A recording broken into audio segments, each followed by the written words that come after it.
Welcome to Democracy Now!, democracynow.org, the War and Peace Report. I'm Amy Goodman. President Joe Biden warned in a primetime speech Thursday Donald Trump and his supporters pose an existential threat to democracy in the United States. Biden spoke in Philadelphia in front of Independence Hall, where the Declaration of Independence and U.S. Constitution were debated and signed. As I stand here tonight, equality and democracy are under assault. Donald Trump and the MAGA Republicans represent an extremism that threatens the very foundations of our republic. Biden's remarks came less than 10 weeks before the midterm elections, when control of both the House and the Senate are at stake. After headlines will air extended clips of Biden's speech and get response from Duke University professor Nancy McLean. A federal judge in Washington, D.C. has sentenced a former New York City police officer to 10 years in prison after he was filmed attacking a Capitol police officer with a flagpole during the January 6, 2021 insurrection. Thomas Webster's sentence is the longest of about 250 handed down so far against people who followed then-President Donald Trump's order to march on the Capitol to prevent Congress from certifying Joe Biden's election victory. Meanwhile, the House Select Committee probing the January 6th attack has asked Newt Gingrich to testify, saying the former Republican House Speaker helped to incite the anger of Trump supporters by repeatedly making false claims about the 2020 election. Newly revealed public records show the wife of Supreme Court Justice Clarence Thomass pressured Republican lawmakers in Wisconsin to overturn Joe Biden's 2020 victory. Emails show that 2 days after media outlets called the election for Biden, Ginny Thomas messaged a Wisconsin state representative and the chair of the Wisconsin Senate Elections Committee, asking them to, quote, take action to ensure that a clean slate of electors is chosen for our state, unquote. The Washington Post previously reported Ginny Thomas emailed 29 Arizona lawmakers asking them to choose an alternative slate of pro-Trump presidential electors. The revelations have prompted calls for Justice Clarence Thomass to step down or face impeachment. But so far, he's refused to recuse himself from cases related to the 2020 election and the January 6th insurrection, even though his wife took part in the January 6th so-called Stop the Steal rally in Washington, D.C. In Ukraine, inspectors with the UN's International Atomic Energy Agency arrived at the Russian-occupied Zaporizhzhia nuclear power plant after intense shelling near the site delayed their arrival by several hours. IAEA Chief Rafael Grossi said after touring the site, the physical integrity of the plant had been repeatedly violated by fighting between Russia and Ukraine.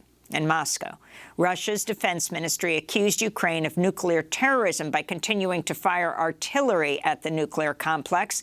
In Kyiv, President Volodymyr Zelensky hailed the IAEA's visit, but said Russian soldiers had blocked inspectors from entering the power plant's crisis center.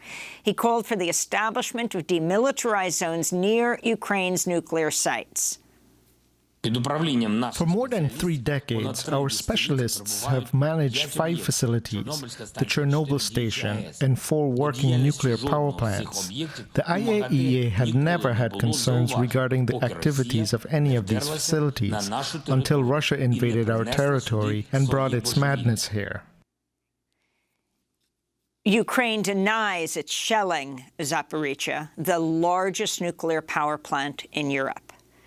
In Moscow, the chair of the Russian energy giant Lukoil has died under mysterious circumstances.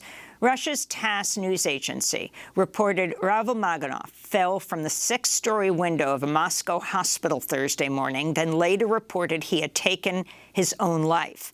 Maganov presided over a meeting of Lukoil's board shortly after Russia invaded Ukraine in February, where board members called for a speedy end to the conflict and expressed sympathy for the war's victims. The Lukoil chair is the latest of several high-profile Russian business elites to die under unusual circumstances in recent months. Russia's begun live-fire military exercises involving troops from China and other nations. The week-long war games in Russia's Far East and the Sea of Japan involve some 50,000 troops from Russia, China, several former Soviet republics, as well as Algeria, Syria, Mongolia, Laos, and Nicaragua. India also sent a small 75-soldier-strong contingent to join the drills. This comes as a combined force of South Korean and U.S. troops are staging their largest live-fire exercises in years, less than 20 miles from North Korea's border. And just 2 weeks after troops from Australia and Canada joined U.S.-led war games off the coast of Hawaii with the militaries of South Korea and Japan. Taiwan's government says it shot down a civilian drone from China for the first time. On Thursday, Taiwan's prime minister said his government had taken the appropriate response to repeated incursions by pilotless aircraft crossing the Taiwan Strait. China has drones flying into our country, and they even take videos to send back for use as internal propaganda. We have repeatedly warned and repeatedly asked China not to invade and intrude. Also, the Taiwanese people feel resentment towards these actions. In Afghanistan, at least 18 people were killed today and 21 injured in an explosion at a mosque in the western Afghan city of Herat. The blast went off during Friday noon prayers. The dead included the prominent cleric Majib-ur-Rahman Ansari, who is close to the Taliban. He's the second pro-Taliban cleric to be killed over the past month. In Argentina, Vice President Cristina Fernández de Kirchner survived an apparent assassination attempt outside her home in Buenos Aires Thursday evening. Video from the scene shows Kirchner greeting supporters when a man suddenly points a pistol in her face at point-blank range. The weapon apparently misfires, and after several seconds of confusion, the attacker is taken into custody. Police later named the gunman as 35-year-old Brazilian man who's lived in Argentina since 1993 and has a history of carrying weapons. His motive remains unknown. The attack came just days after prosecutors called for a 12-year prison sentence and a ban on public office for Kirchner, who is accused of a scheme to divert public funds during her term as president from 2007 to 2015. Kirchner denies the charges. In Chile, thousands of people rallied in the capital, Santiago, Thursday evening as campaigns, both for and against a new constitution, came to a close ahead of a national referendum on Sunday. Voters will decide whether to replace the constitution created under the dictatorship of Augusto Pinochet, who came to power in a 1973 coup supported by the United States. Chile's new draft constitution enshrines human rights and social programs, including free universal access to health care, higher education, and reproductive rights. This is Carlos Diaz, president of the Chilean Teachers College. The teachers of Chile on the 4th of September will vote I approve because we will finally have a constitution where education is conceived as a fundamental human right. The niece of a Palestinian-American journalist who was shot dead by Israeli troops is demanding the Biden administration launch a formal independent investigation into her killing. On May 11th, Shireen Abu Akleh was wearing a press uniform while reporting on an Israeli army raid in the occupied West Bank when she was fatally shot in the head. A number of media organizations, including CNN, the New York Times, Al Jazeera, have all determined the Israeli military killed Abu Akleh. Her niece, Lena Abu Akleh, spoke from the National Press Club in Washington, D.C. Thursday after it honored Shireen with a posthumous award. Lena said President Joe Biden has done nothing to hold Israel accountable for her aunt's killing. He still has not taken action. He continues to ignore the importance of this case. And most importantly, he isn't upholding the values that he continues to preach. The number of sexual assaults reported by U.S. military service members rose by 13% last year. That's according to the Associated Press, citing U.S. defense and military officials who blamed a rollback for coronavirus restrictions for the rise in sexual violence. In a survey, nearly 36,000 military members reported they'd experienced unwanted sexual contact. That's almost double the number reported in 2018. California state lawmakers have approved $54 billion in new spending to combat the climate crisis. The legislation puts new limits on oil and gas drilling and orders California to transition to 90% renewable electricity by 2035.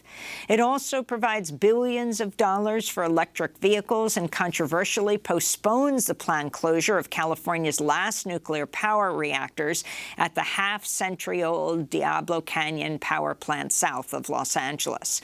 Construction of the nuclear plant began in 1968. Several seismic fault lines have since been discovered near the site, prompting fears an earthquake or tsunami could trigger a disaster like the 2011 meltdowns in Fukushima, Japan. A warning to our audience, our next story contains graphic images and descriptions of police violence. In Columbus, Ohio, the family of an unarmed black man shot dead by police in his own apartment is calling for the officer responsible to be held accountable. Early Tuesday morning, 20-year-old Donovan Lewis was fatally shot by an officer just 1 second after police burst through the door to his bedroom to arrest him, they said, on outstanding warrants. Body cam footage shows Officer Ricky Anderson, a 30-year police veteran, shot Lewis just a second after opening the door to his bedroom. Officers then handcuffed Lewis, who died less than an hour later at a hospital. Rex Elliott is an attorney for Donovan Lewis's family. Donovan was unarmed, and he was abiding by police commands to come out of his room when he was shot in cold blood by Officer Anderson. There was no justification, let me be clear, no justification for Officer Anderson to shoot an unarmed man trying to get out of bed as police officers were instructing him to do. And U.S. Senator Bernie Sanders has joined a rally of striking British rail workers in London, saying workers need to stand together to fight against corporate greed and billionaires amassing more wealth. It's the latest in a series of strikes impacting Britain's transport network over the summer, with workers demanding better pay and working conditions in response to high inflation. What we have seen is a massive distribution of wealth going in exactly the wrong way. The middle class is shrinking, and the people on top are getting wealthier. Our job is to take on these oligarchs, and our job is to imagine a world of justice. It is not radical. It is not radical to say that every worker in the UK and in the United States is entitled to a decent standard of living. That's not a radical idea. Vermont Senator Bernie Sanders speaking in Britain. And tune in to our Labor Day show on Monday when we bring you a Howard Zinn special, including a major address he gave at the University of Vermont, Burlington. And those are some of the headlines. This is Democracy Now!, democracynow.org, The War and Peace Report. I'm Amy Goodman.